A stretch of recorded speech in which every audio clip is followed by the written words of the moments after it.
dit en fait compte qu'à Prague, j'apprenais aussi le français, parce que je ne parlais pas un mot français. Et donc j'étais aussi donc, une année à l'école d'art de Grenoble amateur, et puis après je suis venu à l'école de Beaux-Arts de Paris, et c'est vraiment, j'ai commencé à faire des études qu'en France. Et c'était la chose principale qui m'avait intrigué, c'était surtout la peinture, je le laissais complètement à part. Et puis j'ai commencé à faire la sculpture, pratiquement tous les ateliers de l'époque des professeurs qui étaient. Et puis particulièrement après, j'étais très attiré par le César, qu'on s'est rencontré presque comme ça. Et j'ai continué donc des études avec lui, surtout les questions qui étaient son approche de métallique, le travail qu'il avait fait, que j'étais servi aussi déjà depuis avant moi.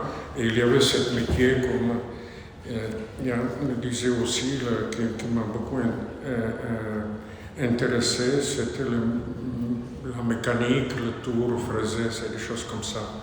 Donc c'était ce métier qui m'a je pensais obligatoirement faire les choses classiques, donc la modélation, figuration, etc. Bon, évidemment, cette image, elle est déjà de beaucoup plus tard, mais c'est de mon développement. Et donc, on peut continuer. Donc, première chose, je parlais que j'étais quand même persuadé que je suis obligé de passer par la figuration, comme la sculpture classique. Et ça, c'était déjà un premier élément. C'était grâce à César. Je me suis trouvé donc à la Villa Médicis à Rome. Ça, c'était déjà la main, c'était le gant, ça était fait encore chez lui dans l'atelier. Et à Rome, déjà, j'ai commencé à faire l'autre pièce que j'ai intitulée Le vêtement pour le golem, parce que c'était aussi une chose en venant à Rome, ça qui m'avait fasciné beaucoup, c'était le baroque. En France, il n'y avait pas l'architecture baroque, mais à Prague, il y en a, donc ça m'a fait retourner un peu à Prague.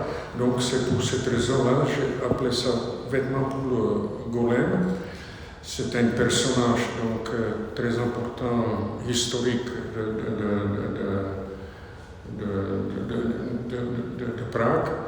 Et puis c'était le premier moment où j'ai mis la figuration complètement à part. Ça veut dire que le gant, ce n'était plus déjà la main, et le vêtement pour le golem, ce n'était plus déjà la figuration, c'était seulement souvenir de la figuration. Suivante. Bon, par la suite, il y avait une chose qui était déjà dans l'atelier où j'étais très, très fasciné par le fil de fer qu'on a utilisé pour faire le modélage. Et on mettait toujours des morceaux de fil de fer, et puis on a commencé à faire la figuration en terre qui coulait là-dessus. Donc il y avait déjà le fil de fer qui était toujours entre nos mains. Et puis moi j'ai commencé à récupérer des choses, mais on n'a pas montré, c'était des choses figuratives encore que j'avais fait à fil de fer. Mais quand j'ai supprimé la dernière pièce de vêtements pour le golem, donc j'ai utilisé le fil de fer comme un élément, et c'était un peu souvenir sur la peinture, donc c'était le cadre métallique. Et j'ai continué plus loin, et c'était ce travail qui s'est développé, la chaise, que j'ai entouré la chaise avec les morceaux de fil de fer, je l'avais brûlé, et il me restait que le fil de fer. Donc pour continuer, je n'avais rien d'autre dans ma tête que le fil de fer. Et entre mes mains, bien sûr. Bon, après ça s'est développé à une autre façon. Ça peut peut-être un peu étonner qu'il y en a des choses déjà un peu sphériques, mais c'était pas encore la sphère. Non, reviens. Bon, je vais faire. C'était pas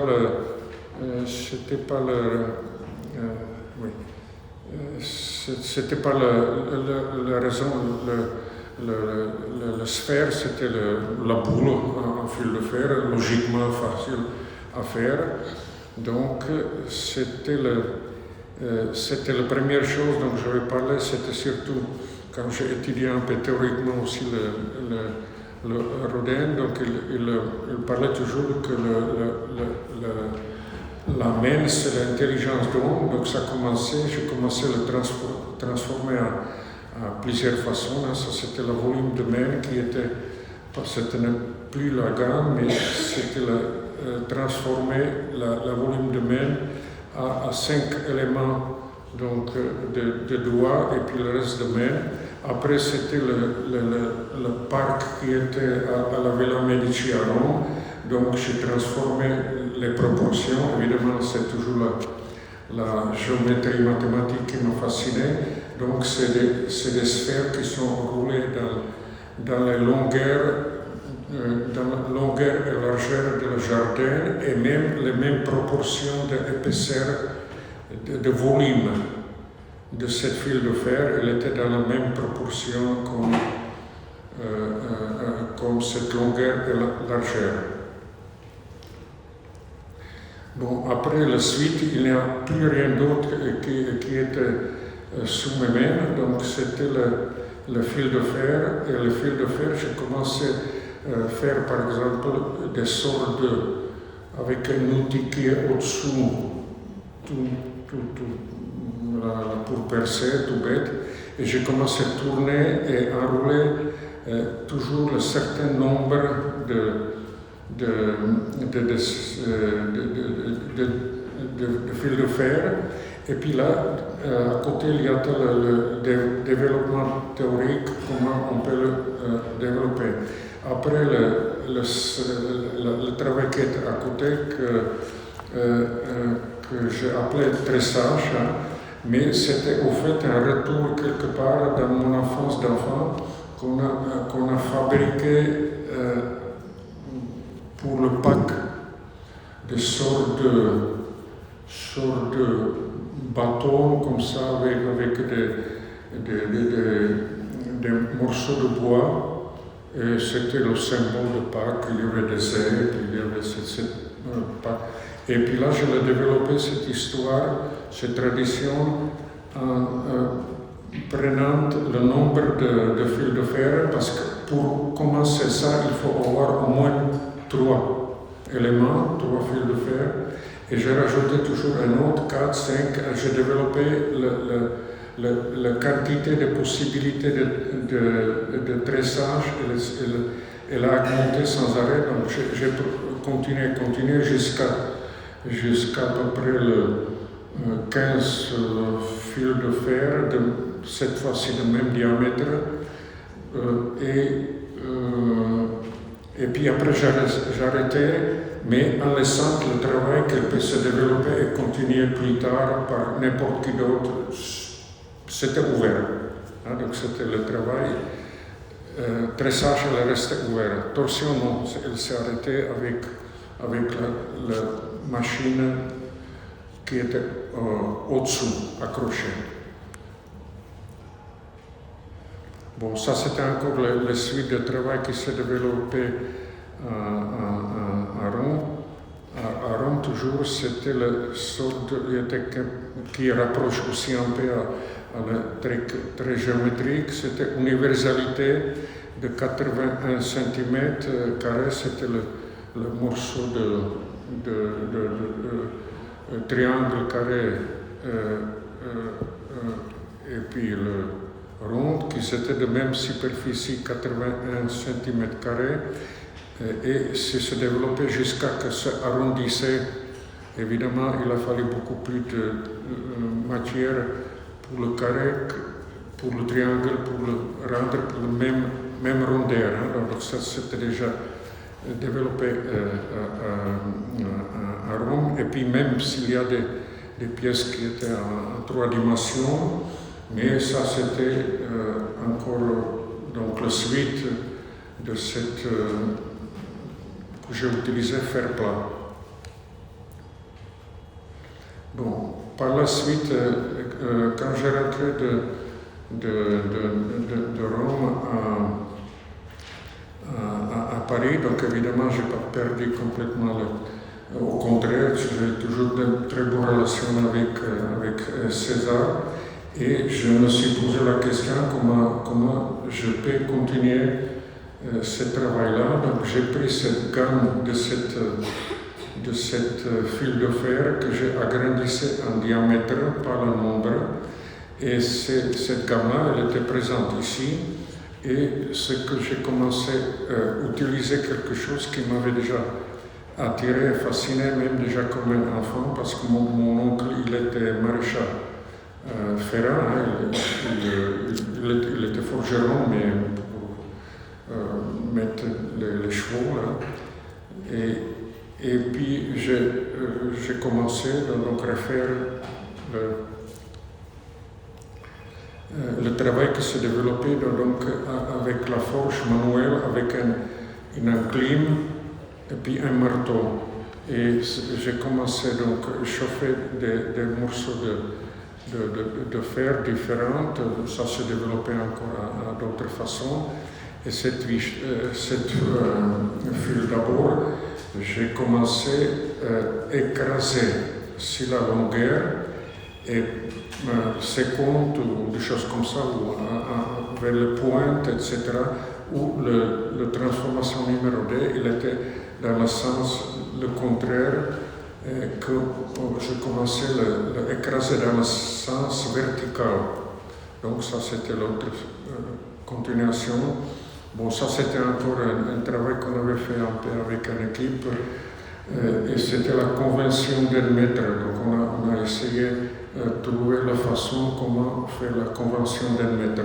Donc là c'était un tige quelconque et je l'ai forgé, écrasé pour donner la convention d'un mètre. Et puis il y avait d'autres variantes évidemment qui s'est développées, mais c'est seulement pour vous montrer un. Bon, ça c'était une autre façon comme rentrer dans la matière, donc c'était évidemment chauffé déjà à blanc, mais évidemment c'est quand même quand vous forgez manuellement donc des choses qui sont très fines, donc la matière elle n'est pas aussi présente. Malgré tout ça, qu'il est toujours très présent. Hein. Donc j'ai commencé à rentrer un peu dans la matière et puis avec un outil pointu, j'ai commencé à creuser les trous dans la matière, mais évidemment, c'est pas mécanique, hein, c'est vraiment la matière qui est repoussée donc, sur le côté qui ne disparaît pas, il est toujours présent. Bon, ça c'est encore une autre façon que j'ai commencé à m'occuper avec la géométrie et c'était le... C'est pas assez? Non, c'est mieux comme ça? Non, c'est pour là. Comment? Non, c'est pour après. C'est pour après. Ah bon, d'accord. Donc c'était la façon que j'ai commencé à transformer le volume et tous les éléments qui sont attachés un à l'autre, ils ont tous le même volume de matière, 3,14 décimètres cubes. Hein. Et j'ai commencé à le développer et c'était la période où je me suis rendu compte que cette forge manuelle, elle n'est pas tout à fait ce que je voudrais bien un peu développer. Mais ça, c'était le travail qui progresse. Donc, ça, c'était de nouveau... j'ai trouvé un petit forgeron qui avait un petit marteau pilon, donc on a commencé déjà à faire certaines forces et on a déplacé cette transformation, donc c'était la matière et la géométrie, donc cette cylindre une fois il était transformé à la façon qu'il était étiré vers un rectangle qu'il circonscrit, et puis celle qui le touche, qui est complètement inexistant, abstrait, c'est un carré qui s'est inscrit dans ce cylindre qui est en même temps tellement plat que ça donne plutôt une notion de géométrie. Et puis ça, c'était d'autres développements aussi entre la matière et déjà la géométrie abstraction. Bon, ça, c'était déjà des plaques qui se sont développées, qui ne sont pas tout de suite... bon, mais peu d'importe. C'est déjà une chose qui était très importante, qui était pour moi, que j'ai travaillé aussi à Cité des Arts à Paris, et entre Cité des Arts et Hôtel de Ville, il y a des compagnons de devoir. Et moi, j'avais fait la connaissance avec eux et certaines choses pour que je puisse avoir un peu plus de force. Donc, j'avais fait connaissance avec les compagnons de devoir, très sympathiques. C'était très très bien, que ça me faisait beaucoup plaisir de travailler avec eux. Et dans le sous-sol, ils avaient des fourches et puis ils m'ont aidé avec des marteaux, avec les démènes, pour faire déplacer beaucoup plus de matière.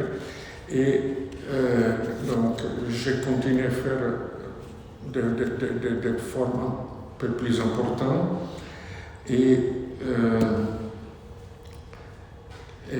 non, c'était pas encore.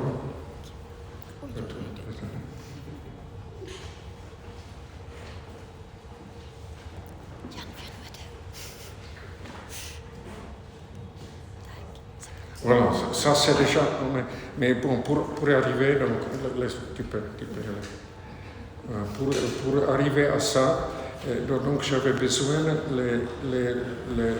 les outils importants, le marteau et l'enclume, ça ne pourrait pas suffire. Mais comme j'avais fait très bonne relation avec des compagnons de devoir, donc chef de cette époque-là, il était quelqu'un de famille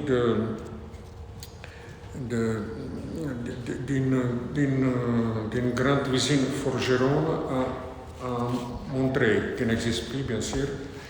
Et là, c'était déjà des choses qui m'ont fait relation avec eux. Et puis j'ai pris de bonnes relations avec eux là-bas. Et ils avaient des presses, marteaux-pilons, etc. Et j'étais devenu très amical avec eux. Et là, on a commencé déjà une des choses les plus importantes qui était faite à marteau-pilon. Donc avec la main, le faire, c'était presque déjà infaisable, hein, avec l'outillage plus petit. Bon, ça c'était encore un autre travail qui était qui s'est développé en même temps.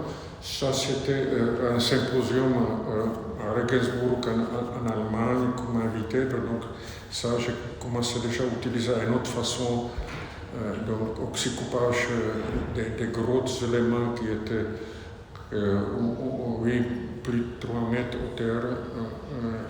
Donc j'ai commencé à développer le travail et c'était à peu près cette période-là. Et là, c'était déjà avec les premières choses, avec cette marteau-pilon, j'ai commencé un peu travailler sur ce grand bloc de acier parce que ça pèse très très lourd. Donc c'était une sorte de socle sculpture et qui s'était travaillé un peu déjà au marteau-pilon. Donc il y avait une partie qui était travaillée, donc c'est pour ça que l'autre il était un peu incliné, puis l'autre il était un peu c'était le travail donc pratiquement entre les 80 que j'ai commencé à toucher donc cet atelier mécanique. D'ailleurs c'est assez drôle, il est maintenant dans une petite galerie à Paris, il a cette série des pièces de cette période-là, elle est montrée, mais c'était encore toujours la question de sorte de sculpture qui était présente. Et à partir de 80, la forge commence à se développer encore une autre façon. Hein. Donc les choses qui se développent à partir de ce moment-là, à partir de 80, c'était une chose qui était, je me suis posé la question comment développer. Donc c'était la question principale pour moi, c'était qui m'avait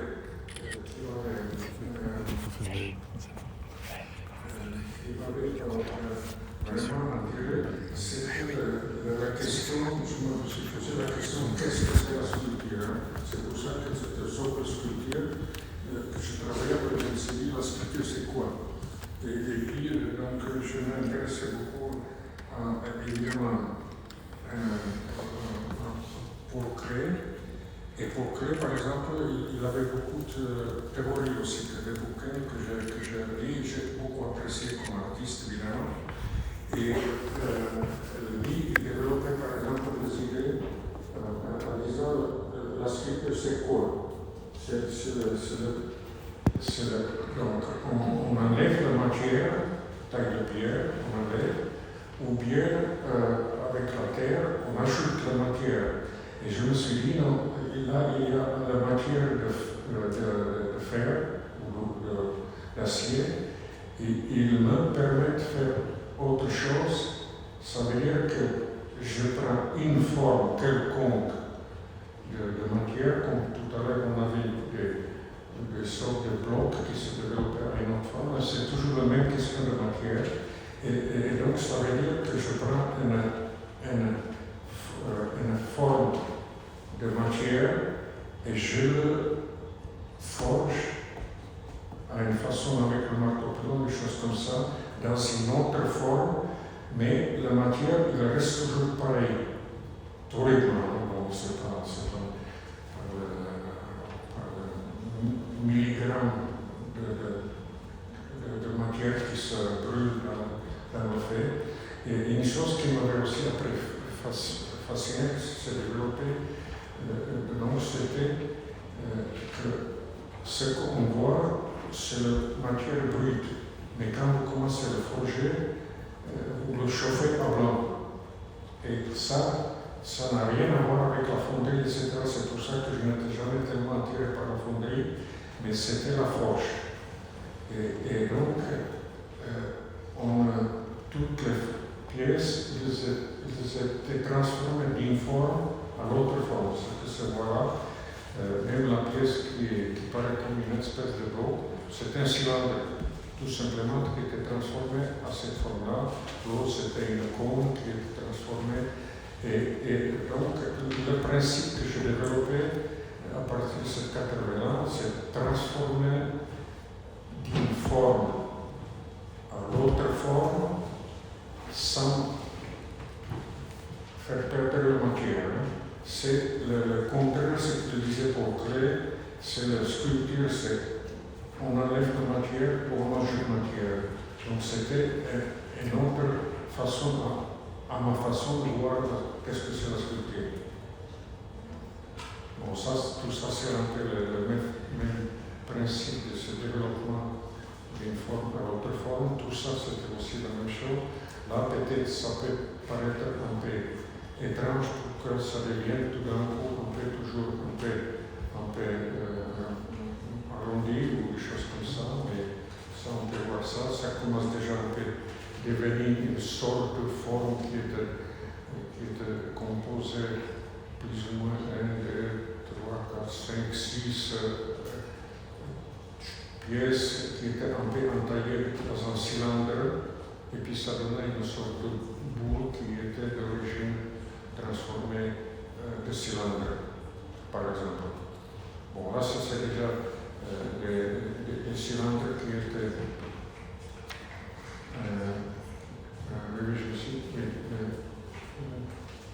oui, c'est à Marseille, Oui, et c'était par exemple là, c'était à l'origine, c'était le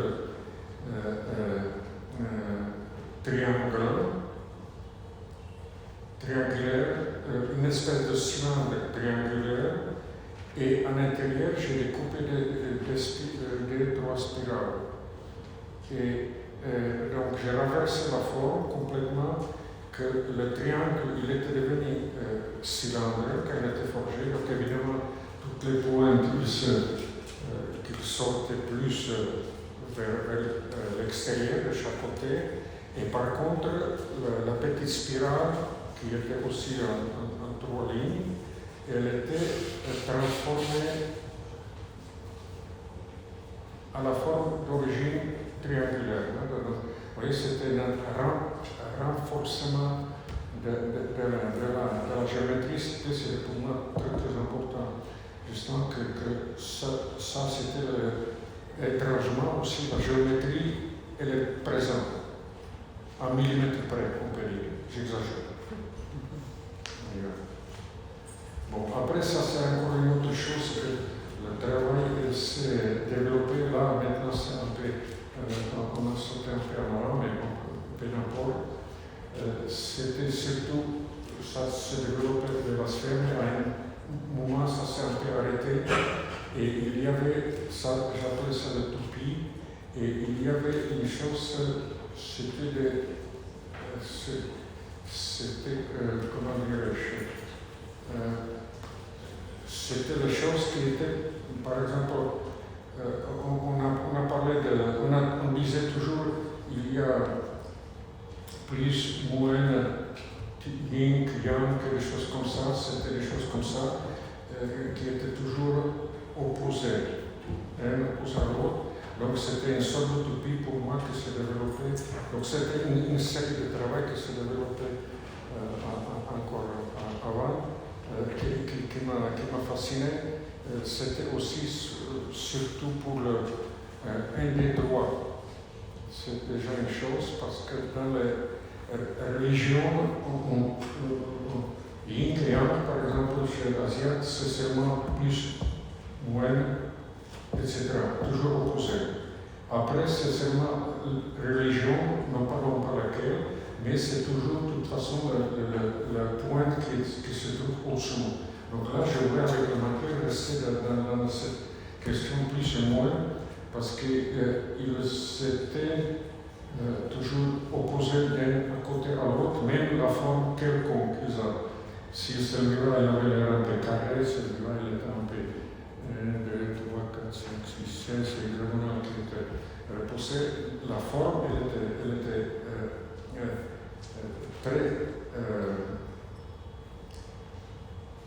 très variée, mais c'est toujours yin-yang, de chaque côté, plus, moins, etc. Donc ça, c'était une série de travail qui était aussi une série de prises comme ça, qui était aussi travaillé sur l'angle, dans l'angle, etc.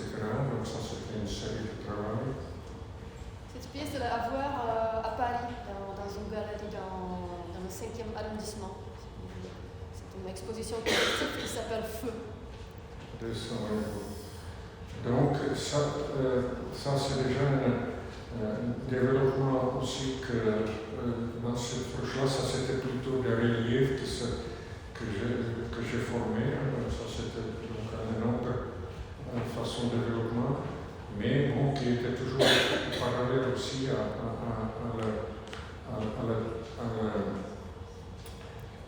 toujours entre ce côté de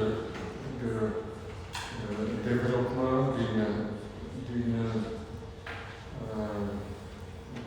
d'une forme à l'autre forme. Hein. On est toujours dans cette problématique, hein, c'est toujours ça. Ça c'était déjà aussi expérimente qui tournait un peu vers la pyramide. Ça c'était pyramide à l'envers, etc. Donc c'était une pyramide. Hein. Donc c'était voilà, c'était une période un peu de développement comme cette yin et yang. C'était toujours monté vers là-haut. C'est une façon là. Bon, après, il y a des choses qui se développaient beaucoup plus. C'est que souvent on pose la question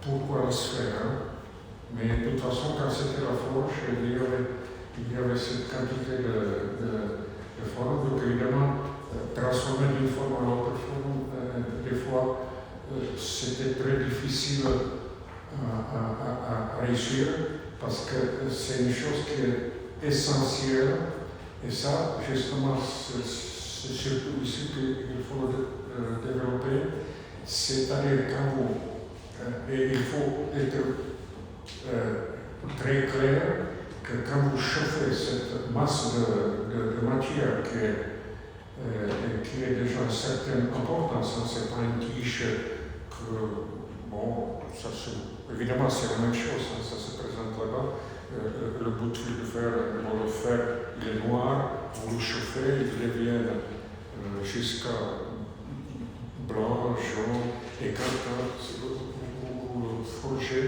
donc il devient toujours plus en plus froid, et puis jusqu'à ce qu'il devienne noir. Hein. Mais pour pouvoir le faire, cet acier, elle doit être chauffée à blanc. Et ça se voit après, c'est très présent quand vous avez un gros bloc d'acier. Donc cette chose-là, elle est blanche, mais ça vous éblouit. Vous ne voyez pas correctement. Bon, évidemment, ça ne vous éblouit pas.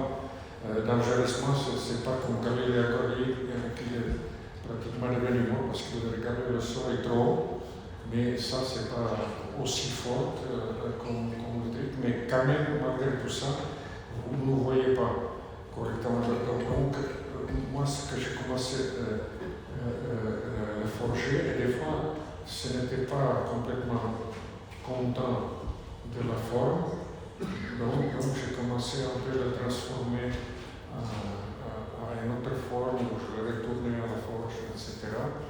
Et après, la sphère s'est développée, et on m'a invité à un symposium de sculpture à Thiers. Donc, bon, vous ne connaissez peut-être pas, vous connaissez, Thiers, c'est une ville qui est très importante au niveau de la forge qui s'est développée, évidemment, on faisait des couteaux du Moyen-Âge déjà. Et donc, ils ont fait un symposium et j'étais invité, et puis j'étais déjà dans ma progression. Déjà, donc, j'ai commencé à travailler une série de sphères qui se développaient beaucoup plus près. Et jusqu'à après, il y avait pratiquement aussitôt après, on m'a invité au musée d'art moderne de la ville de Paris, où j'ai commencé vraiment à développer déjà des formes sphères. C'est pas la sphère, c'est le bout de canon, parce que c'est tellement brut que la sphère, on ne peut pas vraiment parler de la sphère. Donc ça, c'est, disons, boule de canon brut, que j'ai développé jusqu'à ce moment-là. Bon, après, ça s'est développé d'une autre façon. Bon, après, il y a tout d'un coup aussi une chose qui commençait à me beaucoup fasciner. C'était aussi la raison après qui se développait aussi de ce côté brut vers la matière qui est déjà comme miroir, c'était le mercure. Et c'était les pièces que j'ai commencé à utiliser le mercure. Donc le mercure, par exemple, c'est un métal qui est liquide. Et si vous en avez une sacrée quantité de métal, vous pouvez mettre dessus une acier qui le flotte, parce qu'il est évidemment beaucoup plus fort. Donc j'ai fait un travail de fait. Par exemple, ici, il prenait dans cette cylindre, évidemment, de nouveau, c'est cette question géométrique qui m'a fasciné, qui est présente. C'était le cylindre qui était à l'origine triangulaire, cylindre qui était forgé dans un triangle rond, cylindre rond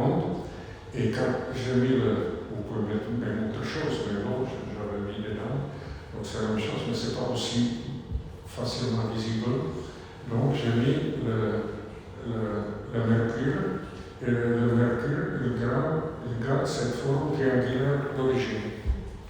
Donc, voilà, ça c'était le travail. Ça, c'est encore un autre travail que j'ai présenté à l'autre endroit, donc c'était aussi une goutte de mercure, qui maintenant c'est dans le musée de Rato, donc il y a une goutte de mercure, évidemment, qui est toujours au milieu. C'est comme si c'était une bille, mais c'est quand même. C'est une bille, quand elle n'a pas, elle n'est pas un autre, quelque chose qui le influence la forme. Donc mercure, c'est un petit bille. Logique. Bon, ça c'est encore le développement de la forge, donc, qui était aussi, qui sont déjà les couturiers qui m'ont fait influence là-dessus. Maintenant, je ne me rappelle pas la façon de calcomanie ou quelque chose comme ça s'appelle. J'ai commencé à utiliser le fil de cuivre, mais ça c'était déjà beaucoup plus tard. Mais je l'ai utilisé avec la pièce forgée, mais les calcomanies, il était venu beaucoup plus tard. C'était le couturier. Bon, attends, encore possible. Bon, après ça s'est développé vers la sphère, cette petite sphère. Donc, je me suis dit pourquoi la sphère, mais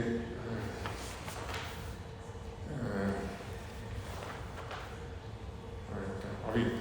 Donc c'était à l'époque, j'ai commencé à faire aussi un peu la trique, mais j'étais toujours déjà avec cette boule de canon, j'étais un peu ça rapproché, on peut dire même déjà quand j'avais le fil de fer, c'était quand même la forme sphérique, c'était plutôt ça qui m'avait intrigué, intéressé, et on peut aller même jusqu'à les choses qu'on peut penser que c'était érotisme, des choses comme ça, mais c'est surtout le maillot qui m'a beaucoup plus intéressé que Rodin, par exemple. Rodin, j'ai étudié beaucoup théoriquement, mais moi j'étais toujours plus la tendance à ce côté un peu la forme arrondie. Hein, donc c'était là, et même Maillot il en parle, et moi j'étais déjà fasciné par le poumon de Maillot que je connaissais déjà à Prague, tout jeune. Et c'est ça qui m'avait toujours, donc, quelque part, logiquement tiré vers la force jusqu'à le moment où j'ai découvert, c'était à l'époque, c'était grâce que j'ai découvert à Olivier Keplin, et qui m'a fait découvrir que je ne connaissais pas, ça m'a échappé encore, malgré tout ce que j'étais déjà quand même bien entré dans le monde de l'art. C'était Étienne Viboulet, qui a une admiration énorme pour la sphère. Bon, après, il y a les autres, Claude Nicolas Ledoux, Jean-Jacques Lévesque, etc., qui ont eu ce côté en architecture vers la sphère. Donc, j'ai commencé à approcher à la sphère, mais une autre raison qui était présente, en fait, pourquoi la sphère? Parce que quand j'ai commencé à faire plus en plus précis la forme, à approcher à la boule de canon, c'est pas la sphère, j'ai commencé à le polir et puis tourner avec comme c'était mon métier d'origine, comme c'était mon métier tourner à fraiseur, donc évidemment j'ai commencé de nouveau à utiliser aussi cet ancien métier. Donc c'était le travail mécanique déjà, je travaille aussi sur la surface, aussi mécanique, etc. Donc, bon, il y a d'autres choses maintenant qui étaient très importantes. C'était la sphère, tout d'un coup, il était là. Et il y a une chose qui m'a intrigué, cette sphère-là, quoi faire avec cette chose. Tout d'un coup, quand je travaillais, j'ai commencé à comprendre que c'est la sphère, il n'y a pas la géométrie euclidienne. Ça n'existe pas. Et j'ai commencé à m'intéresser beaucoup à la géométrie de non-euclidienne qui existe. Il y en a par exemple celle qui était négative, qui était Lobachevsky. Après, il y a celui qui m'a attiré très près, c'était Riemann. D'ailleurs, Riemann, c'était aussi quelqu'un qui était à pied de Albert Einstein, etc. Donc, j'ai commencé à développer la géométrie en utilisant cette technique de calcomanie, que géométrie non euclidienne qui s'est développée sur la sphère. Mais et pour ça, il a fallu déjà pour que ça soit plus précis, le polir plus ampli, plus précis. Et donc, ça commençait déjà à réfléchir et puis à renvoyer des images. Mais malheureusement, on n'a pas cette image-là parce qu'on voit que même déjà la sphère noire, il reflète, ils font le miroir. Bon, mais ça, c'était déjà que j'ai commencé à utiliser la même chose dans l'histoire de géométrie. Trois dimensions pour une sphère, c'est pratiquement absurdité, parce que la sphère est une seule dimension, mais je fais trois dimensions en personne dans la sphère, et comme je dis, c'était poli, c'était assez inoxydable, donc ça devenait déjà le miroir. L'acier normal, on peut obtenir aussi ça, mais ça rouille. Donc voilà, donc ça, tout d'un coup, ça venait donc, le miroir, et ça m'a renvoyé donc, vers l'extérieur. Donc, mais évidemment, l'extérieur, mais pour moi, c'était surtout l'extérieur qui est encore derrière moi. Donc, et puis après, il y a des choses en géométrie qui m'ont beaucoup fasciné, donc ça c'était aussi une autre façon de développer la géométrie synchore de Platon, etc., que je développe toujours encore. Donc ça c'était encore déjà le miroir, il était là, donc c'était réflexion binaire, etc. Donc ça s'est développé la sphère avec cette réflexion de l'extérieur. Bon, ça c'était encore une pièce qui s'est développée aussi, donc c'était un miroir. C'était antipode parce que ça réfléchit une partie donc, sphérique, mais coupée avec la sphère aussi, et ça réfléchit un dans l'autre. Donc ça c'était un travail qui était après une commande qui était à Strasbourg, etc. Bon, après il y a une chose qui est très importante. Il y avait cette petite pièce qui se développait avec la géométrie, et il y en a des choses aussi qui m'avaient beaucoup fasciné. C'était Foucault que j'ai découvert au musée d'art et métier. Bon, évidemment, c'était pas encore. Je n'ai pas trouvé ça dans le voisinage ici, mais je l'avais découvert là-bas qui m'a beaucoup fasciné. Et le miroir était déjà là. Donc, ça, c'est le travail qui s'est commencé à développer à partir on peut dire presque première pièce qui bougeait, qui se développait avec le miroir, qui suit après jusqu'à la quatrième dimension, mais celui-là, attendez, il y en avait l'autre qui devait être là. Mais celui-là, c'était le contraire. Après, j'ai continué à encore faire des choses, et des fois c'est assez étrange. Développement dans le travail, c'est pas forcément très intellectuel, mais par exemple, ça c'était un accident dans le travail qui m'est venu, c'est-à-dire que pour faire une sphère déjà, parce que les premières qui sont encore petites et polymiroirs, elles sont pleines, la matière est encore pleine. Mais après, quand ça devenait déjà seulement le miroir, donc j'ai commencé à faire seulement des sphères plus fines. Donc il a fallu faire des hémisphères soudés ensemble, et puis c'était déjà vite, il n'y avait pas de question de matière. Et là, c'était une erreur. une erreur invisible qu'ils ont fait, qui m'ont coupé des hémisphères qui nous, si je le souviens, ça ne peut pas donner la sphère de variable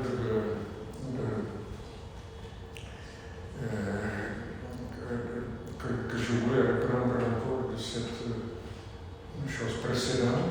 Et comme c'était une erreur, donc tout d'un coup ça se trouvait dans l'atelier, j'ai commencé à le produire pas à l'extérieur mais à l'intérieur. Donc ça c'était la première pièce que j'ai commencé à produire à l'intérieur. Et j'avais une sphère noire à côté, donc je l'avais posée là-dessus, et ça donnait ce résultat que c'est un miroir qui est négatif, qui réfléchit à l'envers tout ce qu'il y a autour. Mais si je mets la sphère dedans, donc il y a un noyau, ça c'est déjà des choses aussi que j'ai étudiées de Leonardo da Vinci, qui a beaucoup étudié cette géométrie de reflet. Et donc c'était la boule, elle touche le point de tous les éléments qui réfléchissent dans le truc négatif qui se rencontre dans un point. Et c'est aussi après, il y a une chose, c'est l'optique aussi qui m'intéresse, mais ça c'est déjà trop long. Donc ça s'est développé comme ça, et comme déjà la boule était dedans, elle noircissait le truc, donc j'avais fait un autre miroir négatif, et cette boule-là, je l'avais sorti de l'autre, et puis je l'avais accroché dedans, et comme elle a bougé devant la chose, donc à un moment donné, on permet de réfléchir tout l'environnement. À un moment donné, quand elle se trouvait dans ce point de Leonardo da Vinci, donc elle fait noir. Même il a étudié ça, je savais après, c'est le... Attends, je vais mettre ça, comment ça respecte. Bon, peu d'importe. Donc c'était déjà ça s'est développé.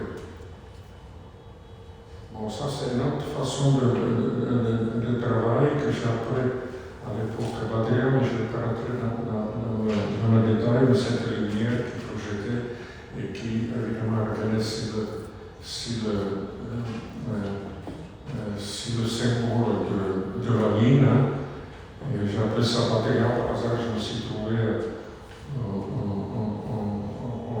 au Maroc, et j'ai compris que en Ankara, on dit il y a un démon, maintenant je ne me rappelle pas déjà bien, El Badr. Après c'était, je l'avais appelé El Badr. Bon, ça c'est trois espaces virtuels. Ça c'était une pièce qui s'est développée encore à partir de cette cause noire.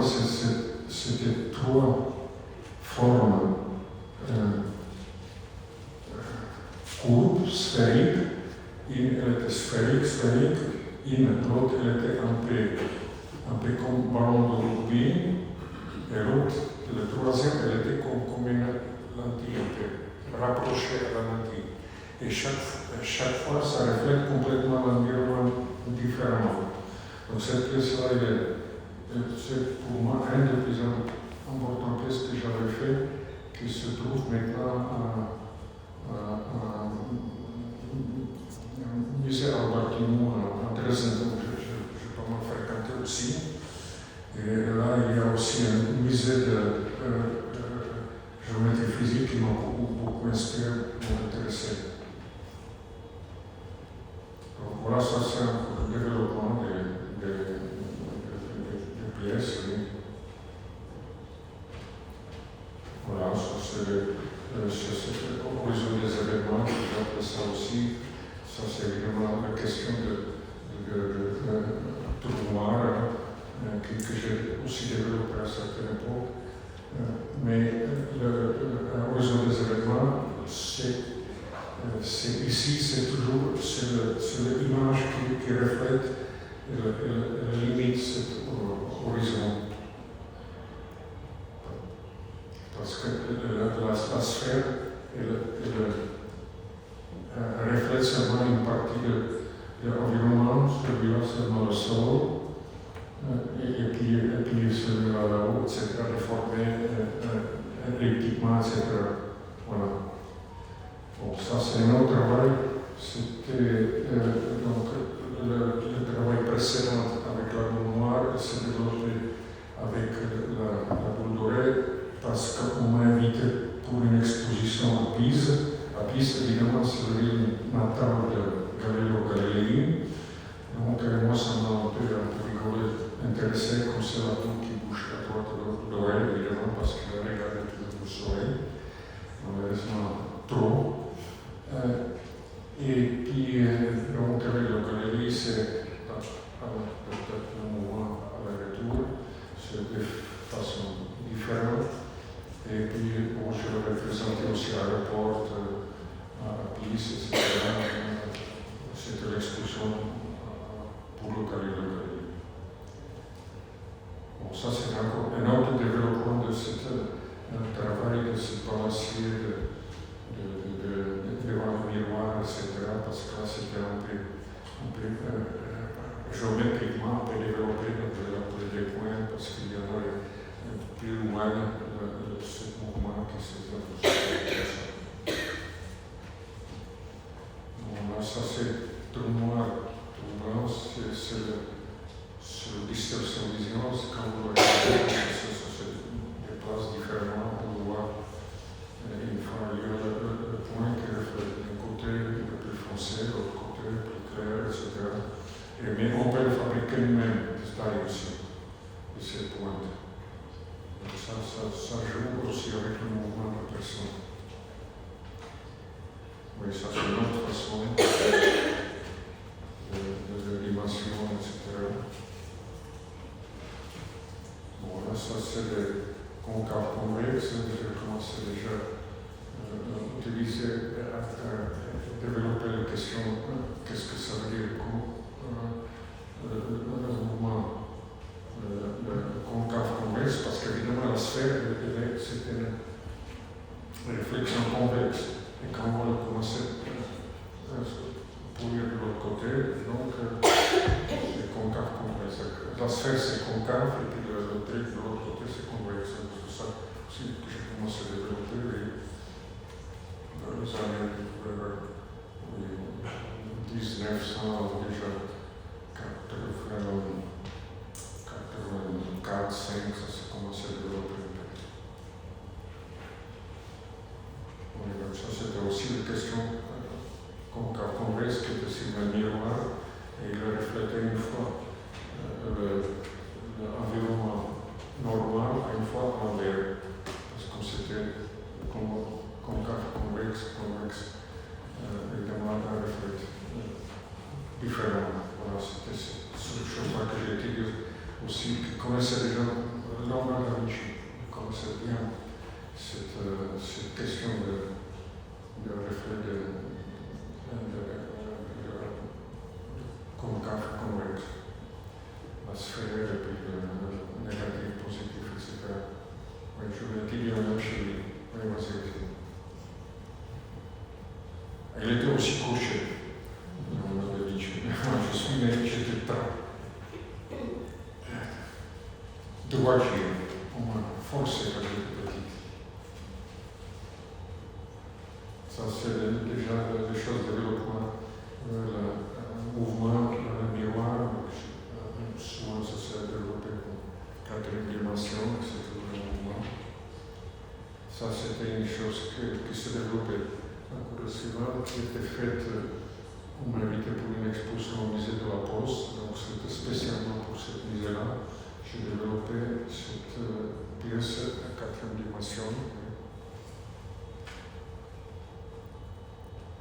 Et puis après, je reviens maintenant aussi vers le Mercure, qui était aussi le billes comme ça. Les billes m'ont très fasciné. Et comme les billes sont déjà perfection assez extraordinaire. Ça, c'était de nouveau un autre accident qui se développait dans mon atelier, que j'ai commencé à le pousser et je me suis rendu compte pourquoi ça fait cette géométrie bizarre de la carte, presque. Et parce qu'ils sont très parfaits, les billes, mais il y a toujours un morceau de poussière qui leur empêche pour qu'ils soient bien collés l'un sur l'autre. Si on continue vraiment très soigneusement, on arrive presque mieux à l'approcher, mais il y a toujours un peu de quelque chose qui empêche pour se faire une carte géographique presque fausse, inventée, évidemment. Et donc ça m'a aussi beaucoup intéressé, et c'est d'ailleurs le poussière après qui m'a intéressé. Encore maintenant, bon, ça c'est un autre, toujours mes influences de la physique, géométrie, Constant de Planck, etc. Constant de Planck, qui a un chiffre extraordinaire que je peux dans la mémoire, mais elle se développe quand c'est accroché, donc elle est toujours en mouvement, même si c'est dans le vacuum. Constant de Planck. Donc c'était des sortes. Oui, ça c'est un développement de ça j'indique radial, parce que etc.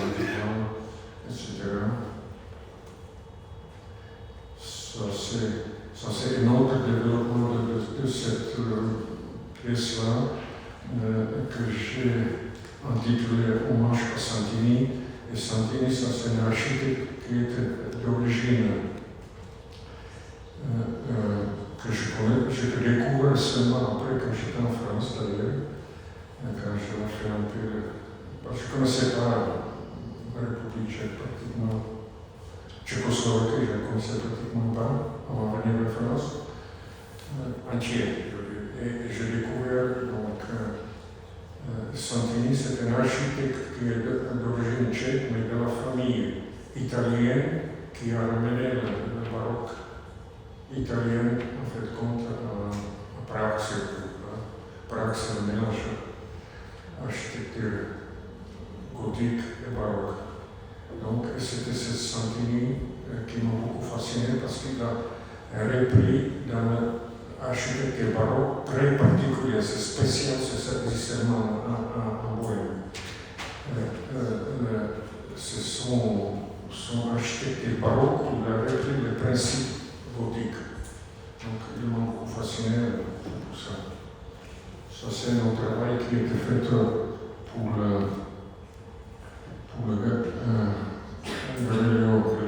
l'exposition qui était dans une église à Pise. Et ça, c'était la pyramide, mais ce qui m'a surtout fasciné, on voit même encore la sphère lumineuse à l'intérieur.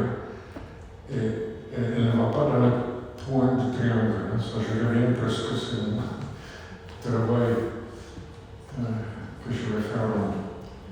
Le triangle, carré, puis cercle. Bon, ça c'est encore une autre évolution. Évidemment, quand j'ai vécu en Italie, j'ai beaucoup d'admiration pour Manzoni, etc. Donc je fais hommage à des artistes que j'admire. Bon, ça c'est encore un autre travail qui s'est développé justement où je me suis très intéressé sur ce côté groupe positif, négatif, donc je vais développer encore ici. Aussi, ça c'est encore un autre travail, et aussi la hommage d'Ukraine, qui est évidemment une fascination énorme pour lui, donc j'ai utilisé un peu de bleu convie. Voilà, d'autres façons de développer. Bon, ça c'est encore une autre aussi forme positive, négative. Et là, je me suis un peu amusé à utiliser les tire-bouchons qui vont au contraire dans la matière négative. Et là, bon, ça c'est une autre façon qui sont même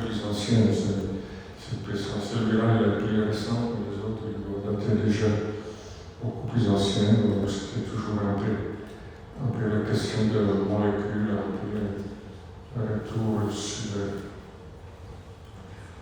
positif, négatif, etc.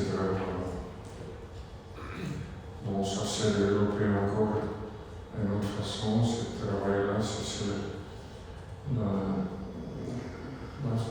une pièce qui est accrochée, et puis l'autre elle est montée vers le haut par une autre façon de repoussage.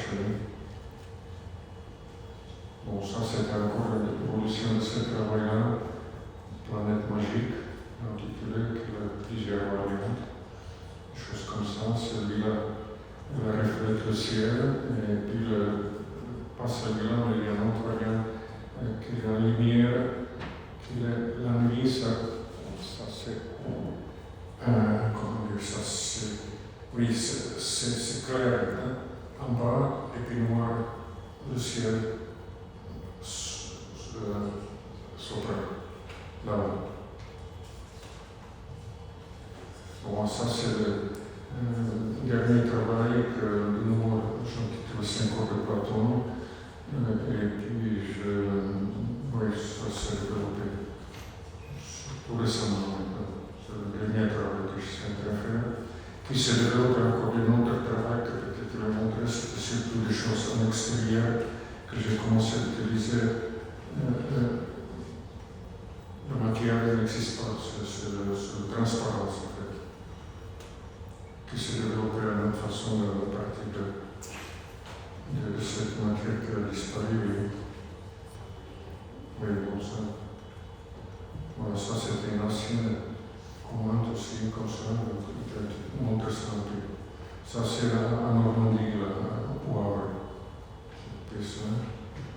Bon, ça c'est un âge, je crois, ça s'est développé aussi, des choses comme ça. Bon, ça c'était un hommage à Jean Moulin, qui est à Chartres, que j'ai fait. Ça c'est l'antipode, là, j'ai déjà parlé de ça. Oui, ça c'est une autre façon, ça c'est l'ivrerie, là. Voilà, ils ont c'est en panne maintenant, la lumière qui va sortir à l'intérieur. Ça c'est en Belgique. Hein. Ça c'est le côté négatif-positif. Hein. Ça c'est un autre travail, aussi un mouvement il y a des petits billes qui peuvent bouger. Voilà, c'est le développement. Bon, ça c'est des choses les plus récentes, un peu. Donc, sphère de ciel de sphère. Donc, qui sont très grandes, hein, qui doivent avoir des 3 mètres. Il y en a c'est le plus gros, je crois, c'est même 4 mètres. Ça c'était le premier au début, celui-là. Ça c'est encore un autre que je développais le côté positif négatif. Ça c'était une commande aussi qui est à Champigny-sur-Marne. Oui, ça c'est un commande, une autre commande. Celui-là c'est en Martinique, c'est très grand d'ailleurs. Alors, oui, elle rapproche presque 4 mètres, un peu plus grosse.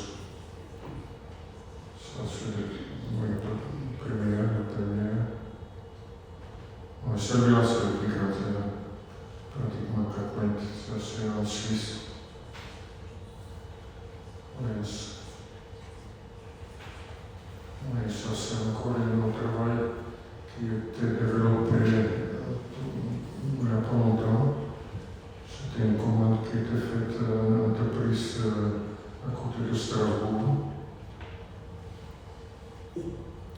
Ça c'était encore une commande qu'on avait fait pour un tombeau d'artiste qui a vécu toujours à Paris, mais d'origine tchèque. Je connaissais évidemment le peintre Joseph Simon. Je le connaissais déjà à Prague, il m'a demandé de faire son tombeau. Et il m'a fasciné parce que c'était quelqu'un qui était peintre, que surtout Lefebvre, qu'il avait fait, la peinture qui m'a beaucoup fasciné. Et il a raconté des fois comment on appelle ça, la boule.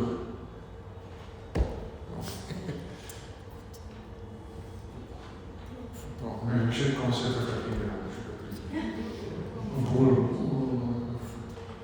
Non, la lumière, que ça soit éclair rond. Et il décrit ça dans sa littérature, que c'est sur ça qu'il a raconté des fois. Éclair. Boule en éclair. Excusez-moi, je commence à fatiguer. C'est alors dans Orage, comment on dit, boule au glace. Foudre en boule, c'est ça. Comment? Foudre en boule. La foudre en boule. Foudre en boule. Foudre en boule. Non, je commence à fatiguer. Non, c'est du peu ça. Donc c'était seulement en préférence comme ça pour remonter à ça. Donc c'est un tombeau, voilà.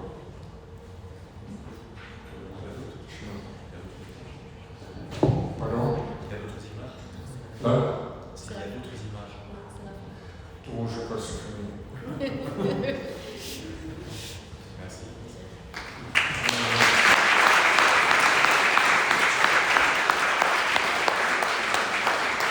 Par rapport à tout ce que tu as montré, puisque finalement on se rend compte à travers ces problèmes de mathématiques, de physique, de réflexion sur le temps, on a cet hommage qui arrive à un moment donné, un hommage à Foucault. Alors c'est pas Michel Foucault, c'est évidemment le pendule de Foucault dont il s'agit. Après toutes sortes d'hommages qui circulent à travers ton œuvre, qui sont aussi des liaisons avec des personnes autant disparues que vivantes aussi. Je pense qu'il y a aussi un dialogue permanent entre ton œuvre et des phénomènes. Moi j'aimerais savoir si à un moment donné, étant donné que je pense que je ne suis pas le seul à considérer tes œuvres un peu comme des capteurs ou comme des éléments qui seraient évidemment sans aucune fonction proprement dite à la base, comme l'était par exemple le pendule de Foucault qui a servi à un moment aussi à accompagner l'idée que la Terre était ronde. Mais là, il y a quelque chose de métaphysique, enfin selon la façon dont je le reçois, et je pense que beaucoup on est à le considérer comme ça. J'aimerais savoir si des astrophysiciens ou des personnalités du monde de l'espace ont à un moment donné eu envie de dialoguer avec toi, t'ont proposé des choses, ou ont même eu envie de faire appel à ton savoir-faire pour éventuellement accompagner des programmes spatiaux ou de réflexion sur la question de ta relation avec le cosmos. Bah, je crois que c'est quand même... C'est quand même, oui, c'est quand même déjà... C'est arrivé? Attends, mais je ne trouve pas exactement le point, mais cette chose-là, quand même, elle est toujours présente. Ah oui, mais tu as déjà rencontré des astrophysiciens, par exemple, ou des voilà. Et alors, qu'est-ce qu'ils te disent par rapport à tes œuvres? Oui, non, mais les plus grandes, celui qui a fait beaucoup de textes aussi pour moi, qui a accompagné mon travail avec Catalogue, et aussi on se connaît, c'est un grand physicien, astrophysicien, c'est Jean-Pierre Luminet, qui est à Marseille. Donc avec lui, j'ai la relation depuis longtemps, très près. On a fait déjà à Prague, et une fois c'était compliqué parce qu'il aurait bien aimé venir avec moi à Prague aussi, j'ai éliminé, mais bon, malheureusement, ça se fait que c'était des astrophysiciens là-bas qui ont présenté les choses. Oui, donc l'exposition a été faite déjà. En relation avec dans cette relation-là, ils ont fait. Ah oui, ils ont fait la conférence, etc. D'accord, donc il y a eu une réflexion entre des astrophysiciens, ton travail. Oui, non, mais déjà l'exposition qui était le plus important pour moi, c'était qui était intitulé Kepler. Moi, Kepler à Prague, l'exposition que j'avais faite, la dernière, la plus importante, c'était toujours pour Moshe Kepler, parce que Kepler, il m'a fasciné déjà quand j'étais jeune, quand je partais de Prague, parce que Kepler, il avait, j'ai travaillé comme un machiniste dans un théâtre qui était au centre-ville à côté de Pont-Charles. Et Kepler, il avait son observatoire, il habitait là-bas. Donc moi j'étais très, très fasciné par Kepler déjà depuis jeune. Et puis il y avait des choses à Prague qui étaient alchimiques qui m'ont fasciné. Et Kepler, qui chorégraphiait tout ça, je me suis déjà à l'époque intéressé évidemment à ça. Donc c'était toujours quand même en fait. Et puis c'était moi Kepler. Qui était, un hommage à Kepler. Qui était fait à Prague. Et lui, il a regretté que je n'ai pas invité à l'époque parce que c'était vraiment le truc astrophysique qui était le titre, c'était surtout c'était lui-même l'exposition. Moi, je crois 4 dimensions, il y en a qui ont arrêté l'exposition. Donc c'est quand même aussi l'astrophysique, tout ça. La dimension, 4e dimension, c'est tout bien là-bas.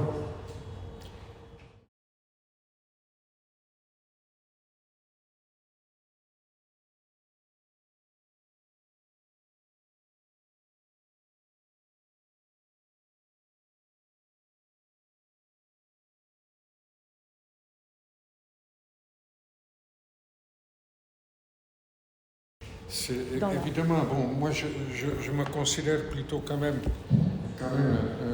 sculpteur, pas architecte, même s'il y a certaines choses qui peuvent avoir qui sont très proches à l'architecture, mais évidemment il y en a bien avant moi, il y avait beaucoup d'architectes qui ont déjà utilisé des formes sphériques. Ça, bien sûr, je connais. Mais vous, ça vous est déjà intéressé de faire de l'architecture ou vous n'y avez jamais pensé? Ou ça ne vous intéresse pas? Non, je ne me suis jamais considéré comme architecte, même si j'étais fasciné, influencé par des architectes, notamment commençant avec Étienne,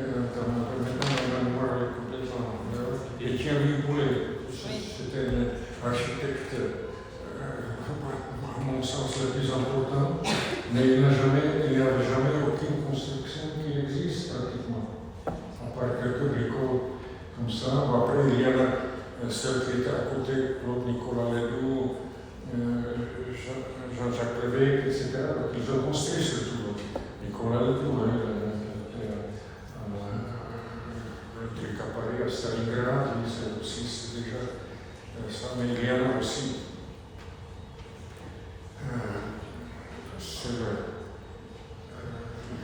Il y en a des architectes je n'arrive pas à me rappeler. À Montréal, il a fait aussi une énorme sphérique comme ça, et qui était tout à fait destiné pour. Mais à mon sens, il était avant tout plutôt donc, architecte, sculpteur, parce qu'il n'a pas forcément la fonction qui n'était pas là. On m'a aussi invité déjà pour l'école architecture là, ici au nord de Paris, que j'avais fait à partir de la sphère, un peu le côté, mais moi à l'époque je me suis justement très excusé, je disais je ne peux pas la remplir, cette série de sphères qui commençait déjà à avoir théoriquement un très grande taille, qui partait à partir de la sphère qui est pour la Villette, etc.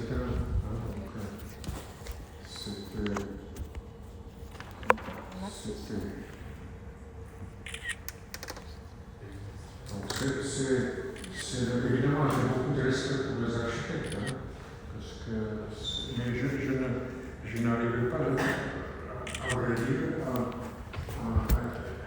façon de dépasser le côté de sculpture.